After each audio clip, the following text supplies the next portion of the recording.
Assalamualaikum warahmatullahi wabarakatuh. Selamat datang di mata kuliah studi kelayakan bisnis. Nah, minggu ini kita sudah masuk minggu kedua setelah UTS ya, di mana di minggu kedua ini akan dibahas mengenai aspek keuangan pada studi kelayakan bisnis. Nah, aspek keuangan ini merupakan salah satu aspek yang termasuk aspek yang penting gitu ya untuk dibahas. Nah, kenapa? Karena di dalam aspek keuangan itu berkaitan dengan 3 hal.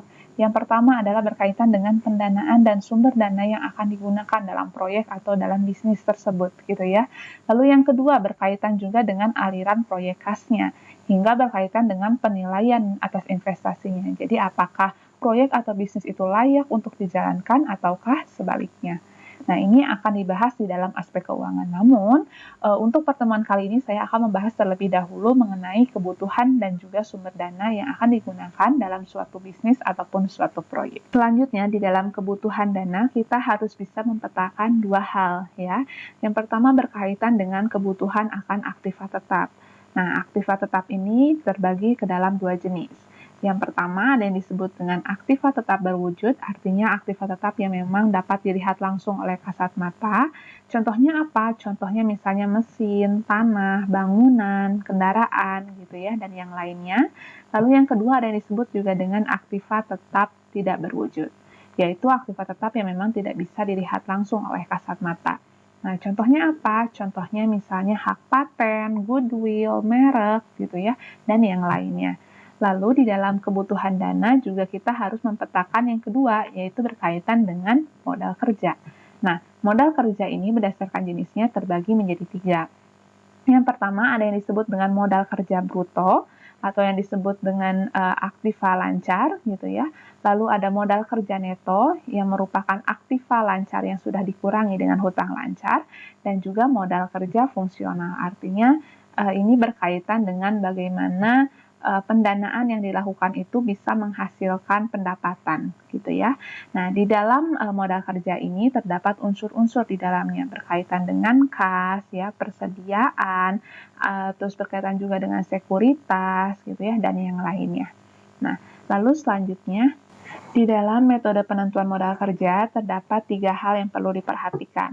Yang pertama berkaitan dengan waktu terikat kas dalam unsur modal kerja, lalu yang kedua berkaitan dengan besarnya dana dari setiap tahapan yang akan dijalankan, dan yang terakhir berkaitan dengan besarnya cadangan dana dan juga safety cash atau cadangan dalam bentuk tunainya gitu ya.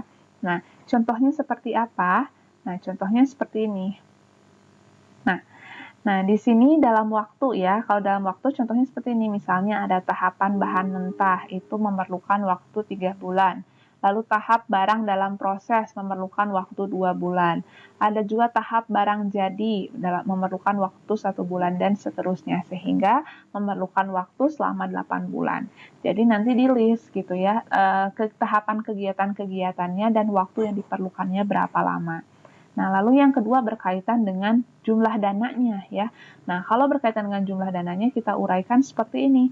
Misalnya ada biaya bahan baku ya Rp100, lalu ada bahan pembantu Rp50, ada juga tenaga kerja langsung, tenaga kerja tidak langsung, dan biaya-biaya lainnya. Itu semua diuraikan sehingga nantinya diketahui jumlahnya sebesar Rp270 jumlah. Nah, selanjutnya setelah dihitung maka akan diketahui kebutuhan dananya berapa gitu ya dari total tadi Rp270 dari perhitungan jumlah dananya yang ini gitu dikali yaitu waktu atau sebanyak atau selama 8 bulan gitu ya. Sehingga diperoleh hasilnya sebesar Rp260 juta misalnya gitu ya, ini dalam juta misalnya. Nah, setelah itu nanti ditambahkan dengan persediaan perlengkapannya, misalnya di sini persediaan perlengkapannya sebesar Rp50, berarti ditambahkan dengan Rp50 persediaan perlengkapan dan juga ditambahkan dengan SCB-nya berapa, misalnya di sini SCB-nya Rp50, maka dituliskannya ditambah Rp50 SCB, sehingga diketahui kebutuhan dana yang diperlukan oleh perusahaan tersebut yaitu sebesar Rp2.260 juta gitu ya. Nah, lalu selanjutnya di dalam pendanaan terdapat beberapa sumber pendanaan yang bisa dimanfaatkan untuk membiayai suatu bisnis ataupun suatu proyek. Yang pertama sumbernya dari modal sendiri, artinya pelaku usaha mengambil dana dari kantongnya sendiri. Oleh karena itu tidak ada kewajiban untuk membayarkan dividen ataupun bunga tertentu kepada pihak lain.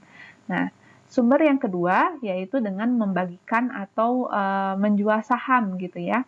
Nah, karena di sini membagikan saham artinya ada pembagian kepemilikan atas suatu bisnis ataupun suatu proyek.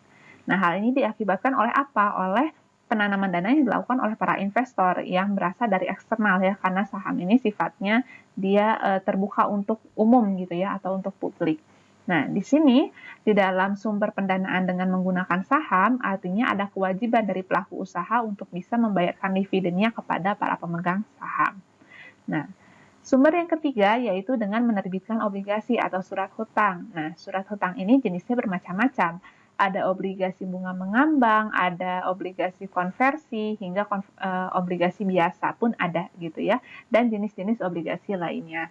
Nah, lalu selanjutnya bisa juga mendapatkan sumber pendanaan yang berasal dari kredit bank. Nah, tetapi di sini pelaku usaha memiliki kewajiban yaitu membayarkan hutangnya ya atau pokoknya beserta tingkat suku bunga yang sudah ditetapkan.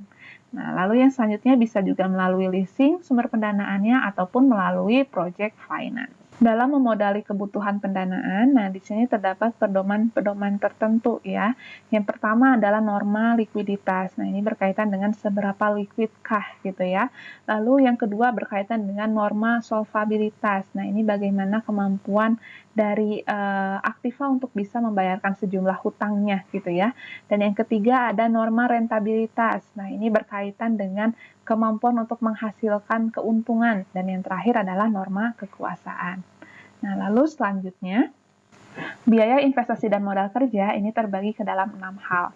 Yang pertama yaitu berkaitan dengan pengadaan dan pematangan tanah. Jadi penentuan lokasinya akan di mana gitu ya, akan dilakukannya suatu proyek atau bisnis tersebut.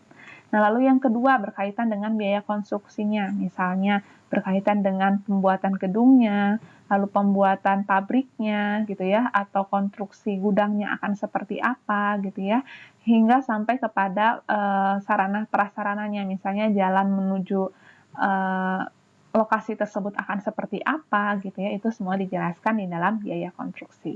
Nah, lalu selanjutnya ada biaya pengadaan mesin dan pendukung. Nah, ini berkaitan dengan kebutuhan mesin utamanya seperti apa, kapasitas yang diperlukannya bagaimana gitu ya. Lalu mesin pendukungnya harus diperlukannya apa saja gitu ya. Lalu kebutuhan listriknya bagaimana gitu ya. Dibutuhkan AC atau tidak kalau misalnya untuk perkantorannya gitu ya, dan sebagainya. Itu semua dijelaskan di dalam biaya pengadaan mesin dan pendukung.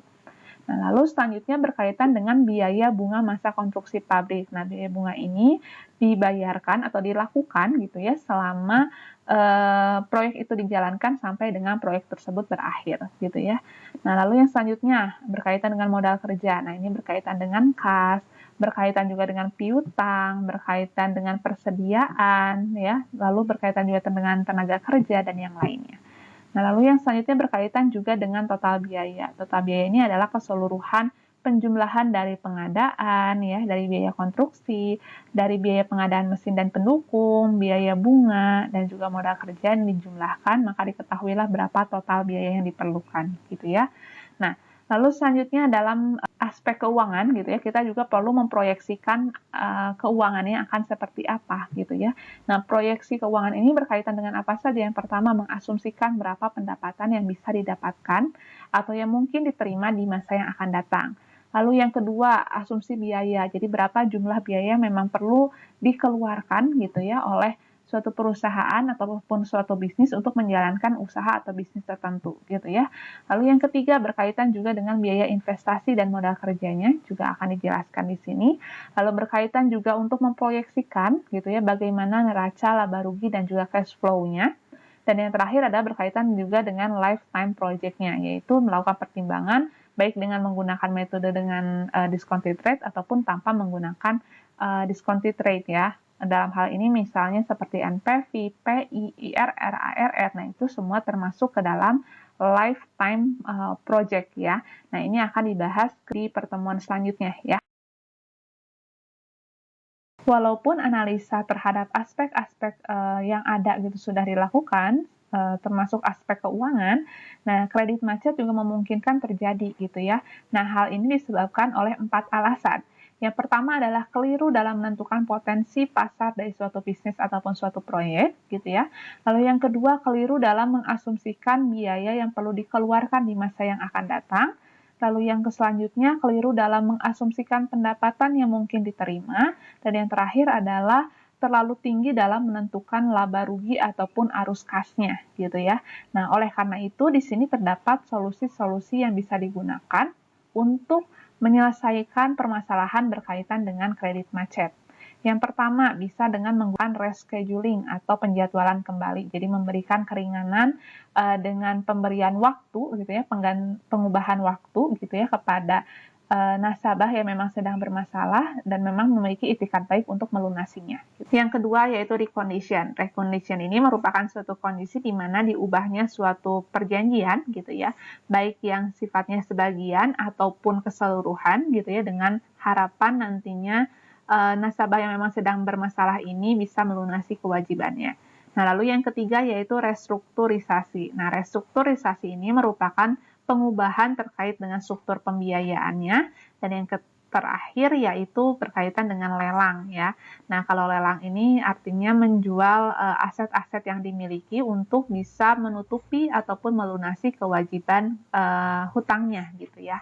Nah, ini adalah penyelesaian-penyelesaian yang bisa dilakukan ketika terjadinya kredit macet.